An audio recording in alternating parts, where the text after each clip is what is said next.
ہے سیدنا صدیق اکبر رضی اللہ تعالی عنہ، ان کے بارے میں بہت ساری احادیث اور ان پر شرح حاصل بحث اور آیات قرآنیہ، ان کے بارے میں نے بہت کچھ عرض کیا پچھلے درس میں، اور میں دیکھ رہا ہوں کہ یہاں پر تقریباً آدھے افراد ایسے ہیں جو اس درس میں بھی موجود تھے۔ بہرحال میں اپنے سلسلہ کلام کو آگے چلاتا ہوں۔ سیدنا صدیق اکبر رضی اللہ تعالی عنہ،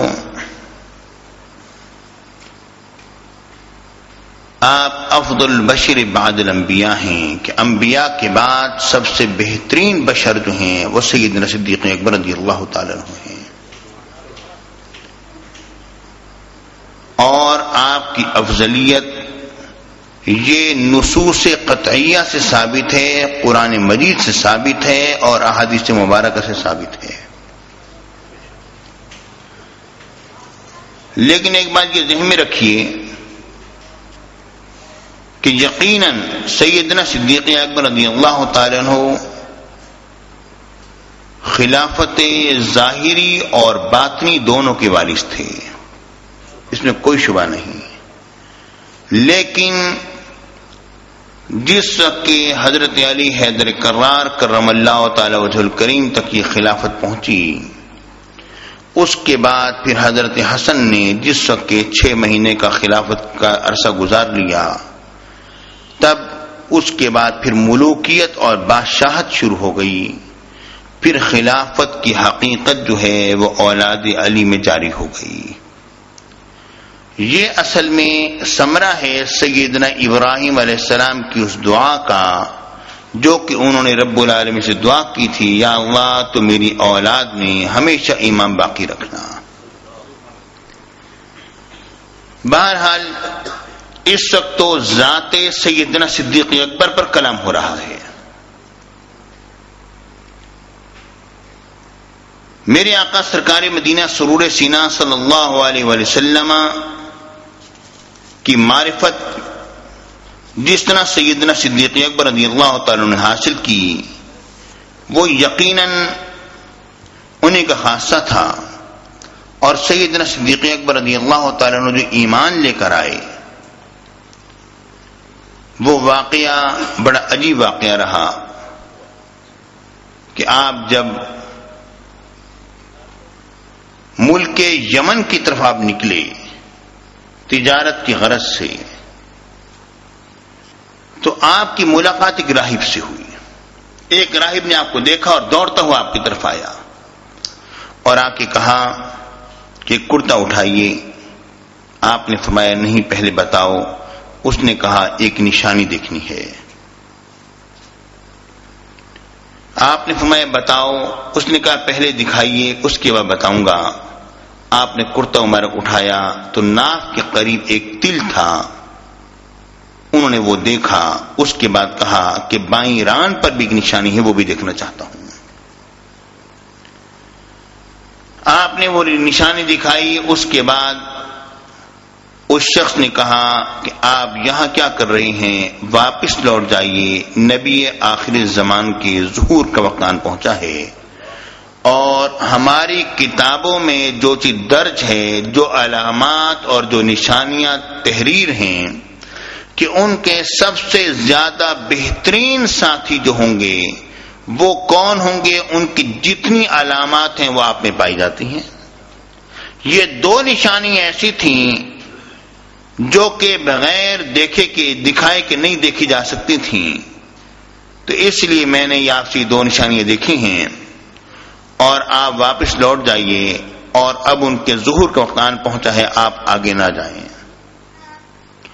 اور پھر اس نے یہ بات کہی کہ آپ جا رہے ہیں تو کچھ اشعار ہیں جو کہ میں نے ان نبی آخر زمان کی شان میں تحریر کیے ہیں یا کہے ہیں، آپ وہ اپنے ساتھ لیتے جائیں۔ سیدنا صدیق اکبر رضی اللہ تعالیٰ نے وہ اشعار سنے اور اس کے بعد انہیں یاد کیا، اور آپ واپس مکہ مکرمہ میں تشریف لائے۔ جب سیدنا صدیق اکبر رضی اللہ تعالیٰ عنہ وہاں پر پہنچے تو کیا ہوتا ہے، وہاں پر شور مچا ہوا ہے. ابو جہل، ابو لہب، ابو البختری، یہ لوگ عتبہ، شیبہ وغیرہ، امیہ بن خلف وغیرہ، انہوں نے شور مچایا ہوا ہے کہ عبداللہ کے بیٹے نے نبوت کا دعویٰ کر دیا ہے. حالانکہ ان سے بڑے بڑے عمر میں لوگ بیٹھے ہوئے ہیں، انہوں نے کوئی ایسی بات نہیں کی. انہیں پتہ نہیں کیا ہو گیا، انہوں نے دعویٰ کر دیا اور کہا کہ اے ابو بکر، آپ کا انتظار تھا، آپ آ گئے ہیں، اب بیٹھ کے فیصلہ کرتے ہیں کہ کیا کرنا چاہیے.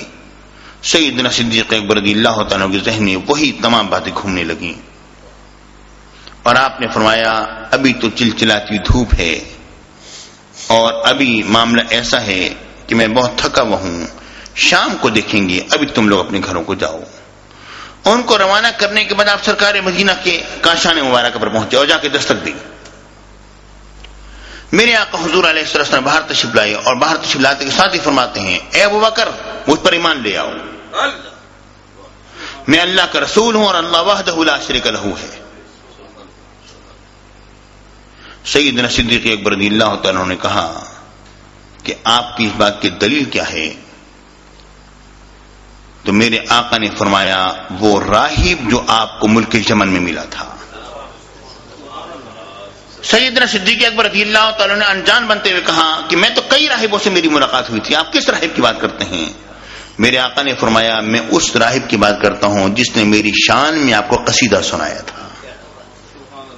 وہیں پر سیدنا صدیق اکبر رضی اللہ تعالیٰ نے فوراً کہا لا الہ اشہد ان لا الہ الا اللہ واشہد ان محمد عبدہ ورسولہ، کلمہ شریف پڑھا. میرے آقا حضور علیہ الصلوۃ والسلام نے فرمایا مجھ پر جو بھی شخص ایمان لے کر آیا اس نے کچھ نہ کچھ تردد کیا، لیکن ابو بکر نے کوئی تردد نہیں کیا. دیکھیں سوچنے کی بات یہ ہے کہ سیدنا صدیق اکبر رضی اللہ تعالیٰ نے پھر عرض کیا کہ اس کی دلیل کیا ہے کہ آپ جو کہہ رہے ہیں. میرے آقا نے فرمایا وہ راہی، تو یہ سوال کیوں کیا تھا؟ اصل میں یہ سوال جو ہے یہ تردد کی بنا پر نہیں تھا، ان کو تو یقین اسی وقت ہو گیا تھا جبکہ یہ مکہ مکرمہ میں آئے ہیں اور اطلاع ملی ہے. یہ بربنائے تردد کے سوال نہیں تھا. میرے آقا پر وہ ایمان تو اسی وقت لے آئے تھے جیسی بات سنی تھی اور سمجھ گئے تھے کہ مجھے ساتھی بننا ہے ان کا. لیکن ایک ہے ایمان لے کر آنا اور ایک ہے اطمینان قلبی، یہ دو مختلف چیزیں ہیں. اس کی مثال اس طرح سمجھی جو قرآن مجید میں آتا ہے. سیدنا ابراہیم علیہ السلام نے جب رب العالمین کی بارگاہ میں عرض کیا اللہ تم یہ دکھا کہ تم مردوں کو کس طرح جلاتا ہے؟ رب العالمین نے فرمایا اولم تؤمن، کیا آپ ایمان نہیں رکھتے؟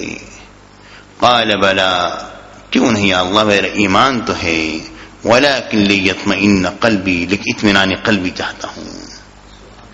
جب ایمان آ گیا تو اطمینان قلبی کا مطلب کیا ہوا؟ جب ایمان آ گیا پھر اطمینان قلبی کا مطلب کیا ہوا؟ اس بات کو سمجھانے کے لیے میں ایک مثال پیش کرتا ہوں. مثال اس کی یہ ہے جس طرح کہ ایک شخص کو پتا ہے اس کا بیٹا بڑی زبردست تقریر کرتا ہے.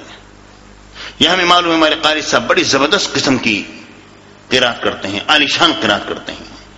یہ ورڈ کے بڑے بڑے چند قاریوں میں سے قاری ہیں. آج اتفاق سے ہاتھتے آ گئے، ان کو میں لے آیا یہاں پر.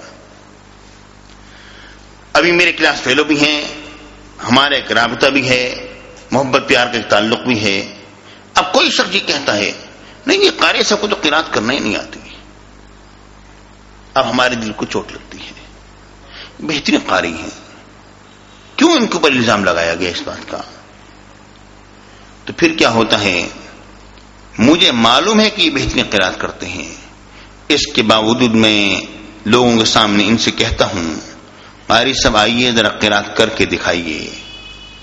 میرا ایمان اس بات پر، مجھے یقین اس بات پر پہلے سے تھا کہ بہترین قاری ہیں، لیکن میرا اطمینان تب ہوا جب انہوں نے یہاں پر بیٹھ کے قرات کر کے دکھا دی.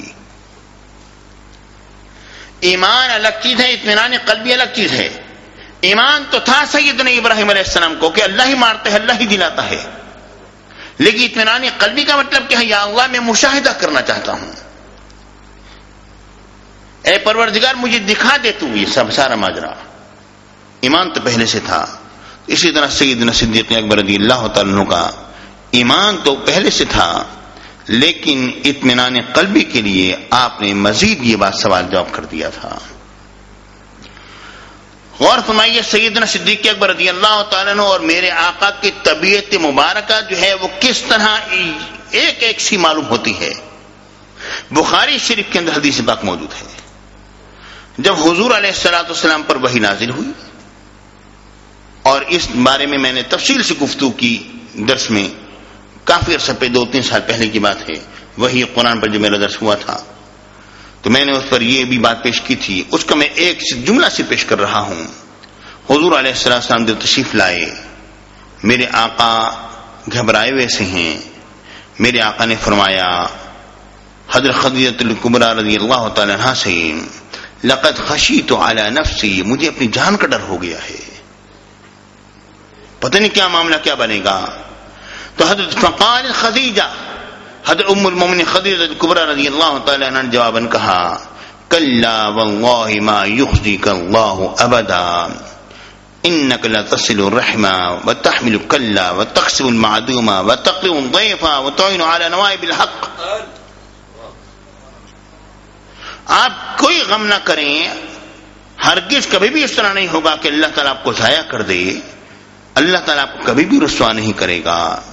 واللہ ما یخزیک اللہ، اللہ آپ کو کبھی بھی رسوا نہیں کرے گا. وجہ کیا ہے؟